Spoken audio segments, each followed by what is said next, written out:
Imagine watching your entire life savings lose the power to buy a single loaf of bread while your neighbor thrives simply because they chose a different place to store their wealth.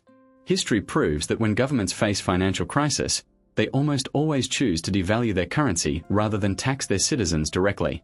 To protect your future, you must understand the specific assets that remain beyond the reach of state control and have survived every economic collapse from ancient Rome to the modern era.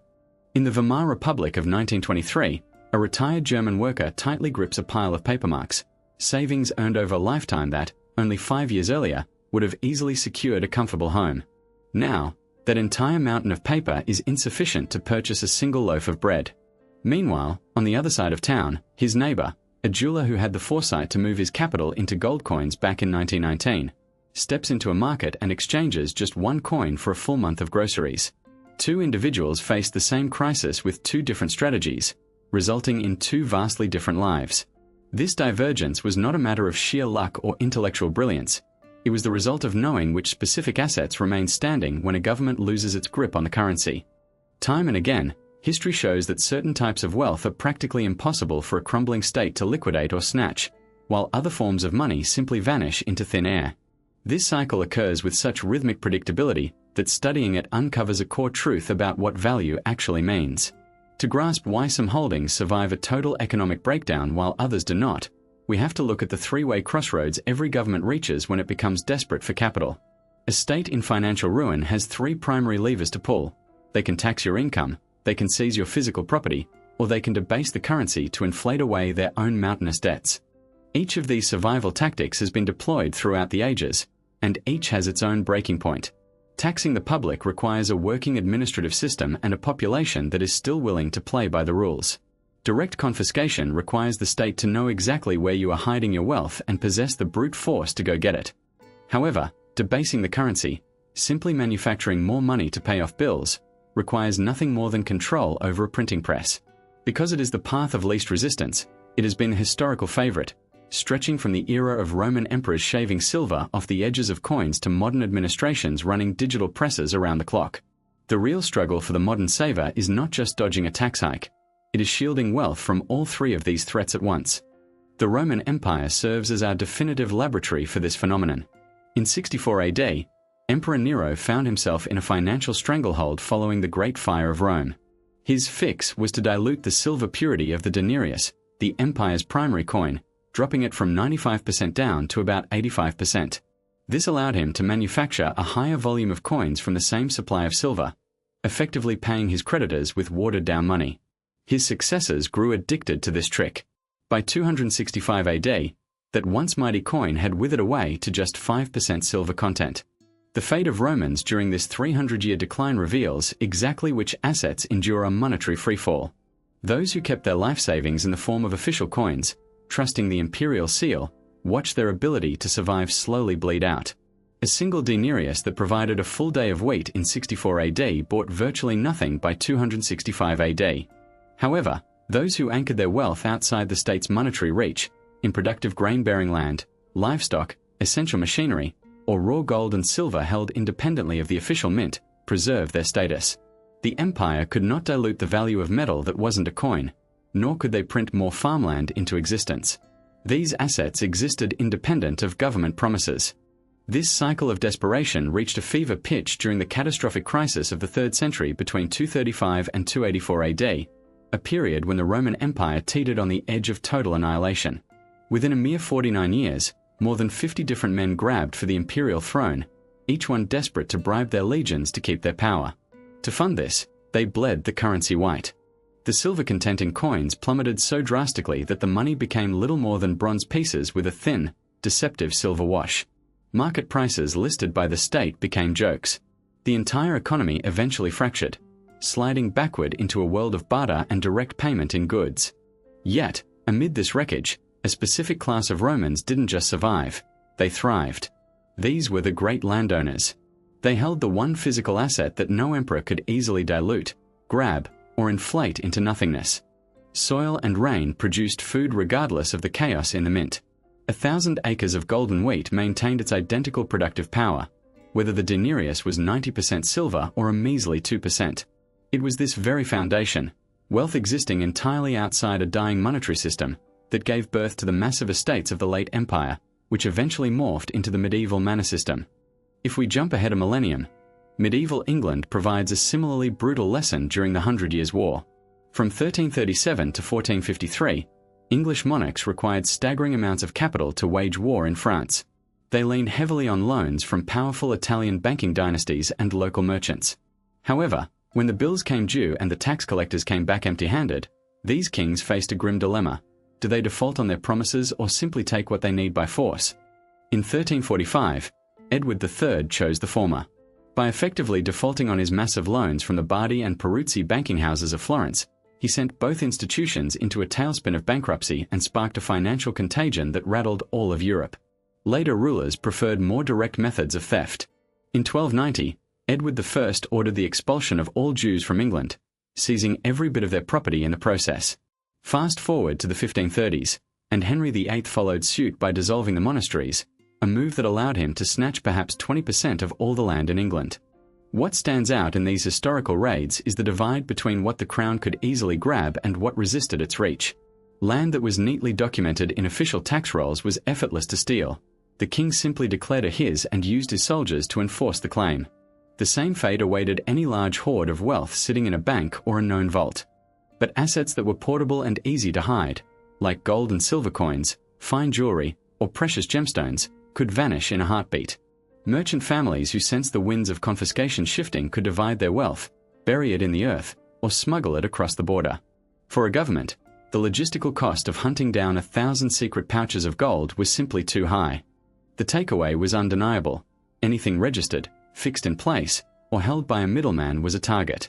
Only assets that were portable, divisible, and held anonymously provided a true shield.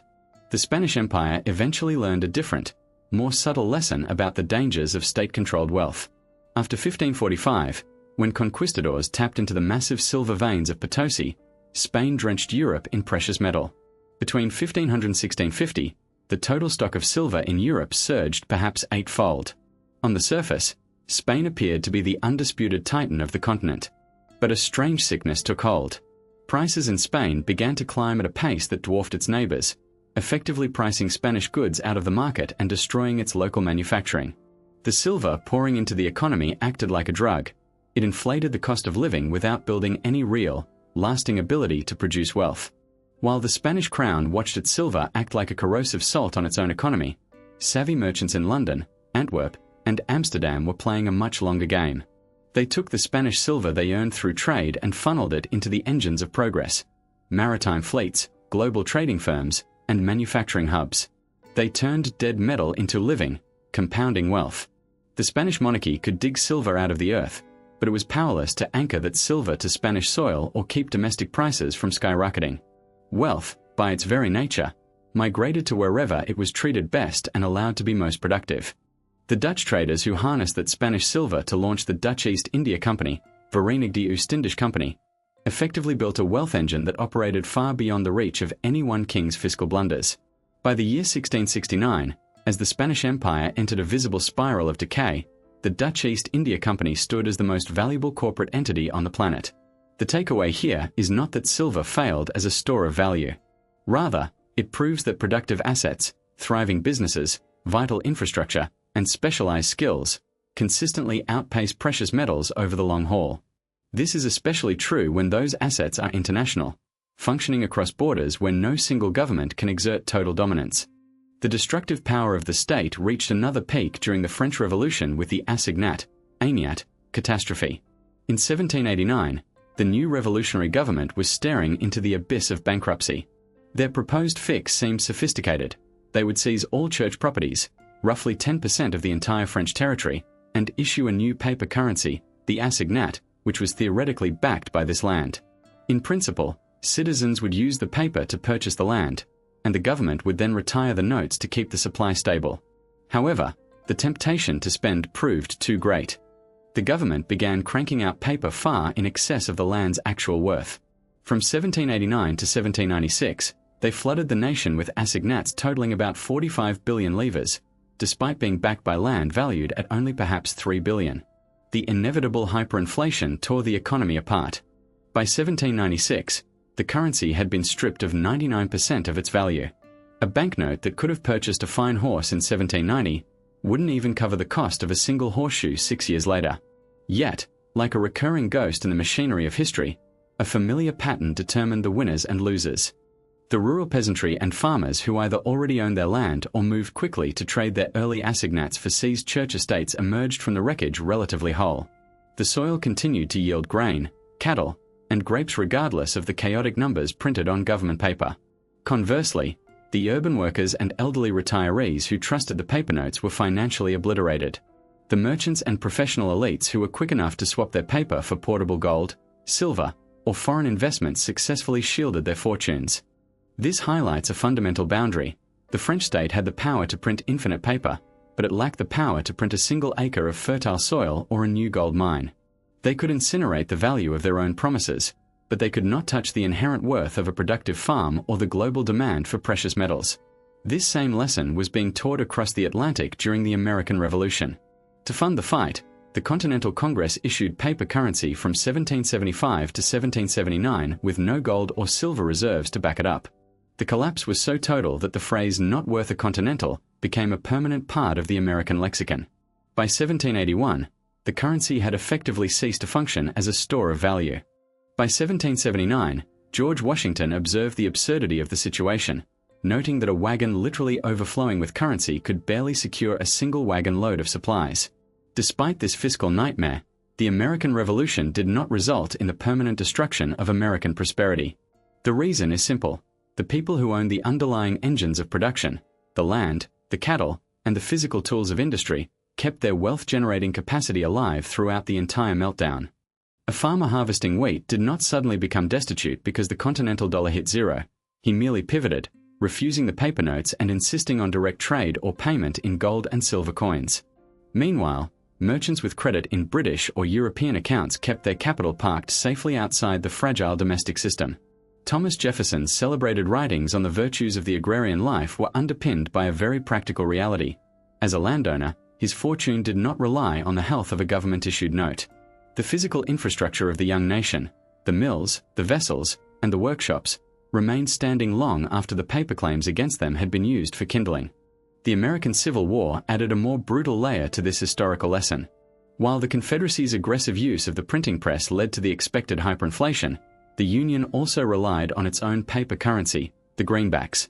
These notes also suffered significant inflation, yet they didn't share the fate of their Southern counterparts.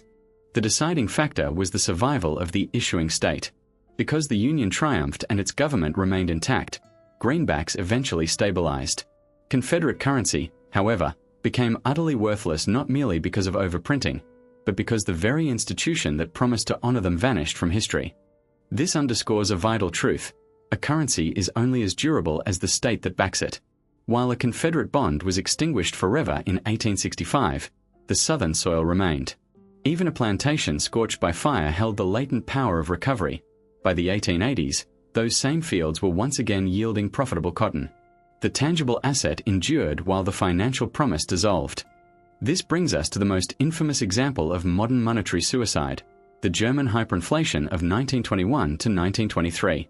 During this period, the mark's value plummeted with such terrifying speed that laborists insisted on being paid twice a day just to spend their wages during their lunch break before the prices rose again. Consider the math of the collapse. A postage stamp that was priced at less than 1 mark in 1918 exploded to 50 billion marks by October 1923. The resulting social and psychological scars were permanent, but the economic divide was even more clinical. Anyone who kept their wealth in traditional mark-denominated bank accounts saw their life's work erased. A life insurance policy intended to provide for a family's future in 1918 became so worthless it couldn't buy a daily newspaper 5 years later. Pensions, mortgages, and bonds were all liquidated by the tides of inflation. Yet, amidst the ruin, specific assets stood like islands in a storm. Real estate kept its value because a roof and the earth beneath it have a utility that is completely independent of whatever numbers are printed on a banknote. A factory capable of churning out real goods could simply recalibrate its prices every morning to stay afloat. While the mark dissolved into worthlessness, foreign currencies and gold held their ground with unwavering purchasing power because they existed entirely outside the German monetary trap. The same was true for high-end art, fine jewelry, and other portable riches, which could be traded for stable foreign cash or used as high-stakes barter.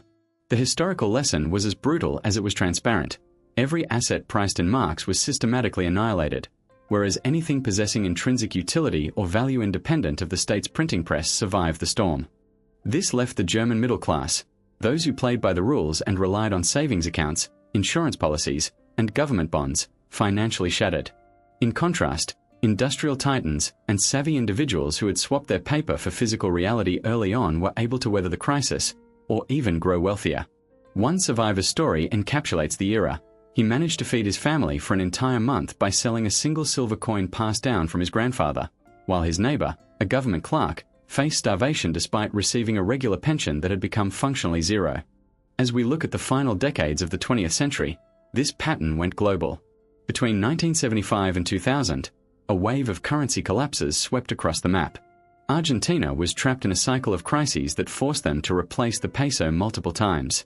Brazil fought a losing battle with hyperinflation throughout the 1980s and early 1990s.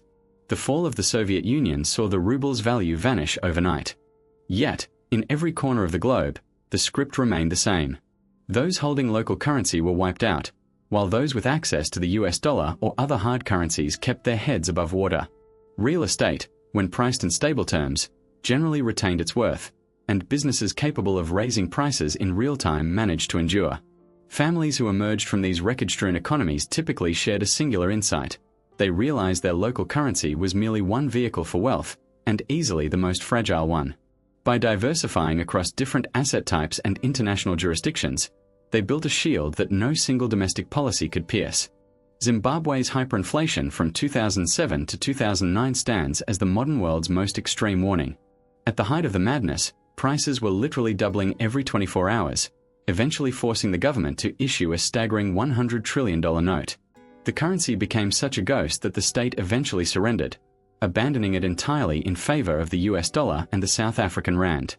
During this freefall, Zimbabwean farmers growing exportable tobacco could still settle trades in foreign currency, effectively insulating their wealth. In the cities, those with simple bank accounts were left with nothing. Gold miners continued to sell their output on the global market for hard cash, while civil servants, shackled to a salary in Zimbabwean dollars, saw a lifetime of labor disappear in a few months. The defining factor wasn't just what you owned, but whether its value was tied to the sinking ship of the local currency.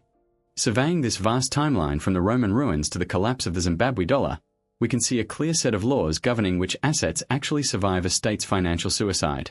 First, any resource that offers direct utility or generates production independent of a banknote will keep its value. Farmland that yields a harvest, tools that manufacture necessities, and professional skills that solve problems remain valuable even when the money is on fire. Second, assets that are portable and can be owned anonymously are far more resilient against the reach of the state than those that are registered or stationary. A stash of gold coins can be tucked away or transported across a border. A registered deed to a plot of land is a fixed target that cannot move.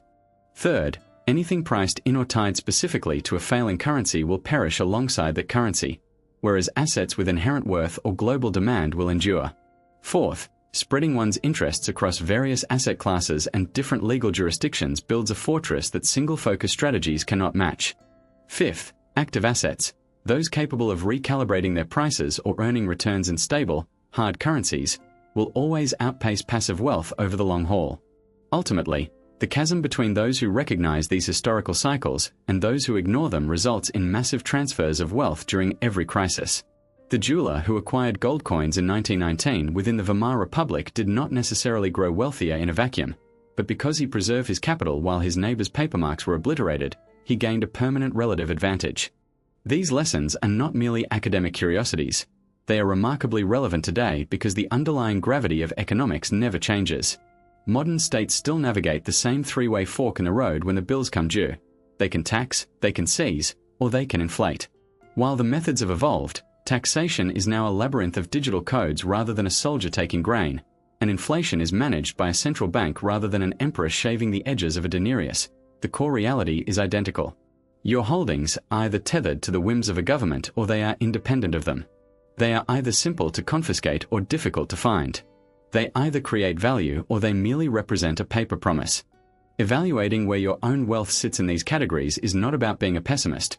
It is about basic pattern recognition refined over thousands of years. The jeweler who secured his family's meals with gold in 1923 was not a gambler who got lucky. He simply held the one thing that no government has ever managed to successfully debase. Conversely, the pensioner clutching his paper marks was not a victim of bad luck, but a victim of his own misplaced faith in government restraint, a quality that history proves is the first thing to be discarded when a state is under pressure. True wealth protection across generations relies on this cold realization. The specific asset matters, the ability to hold it globally matters, but nothing matters more than recognizing these patterns early enough to move before the crowd realizes the exit is closing.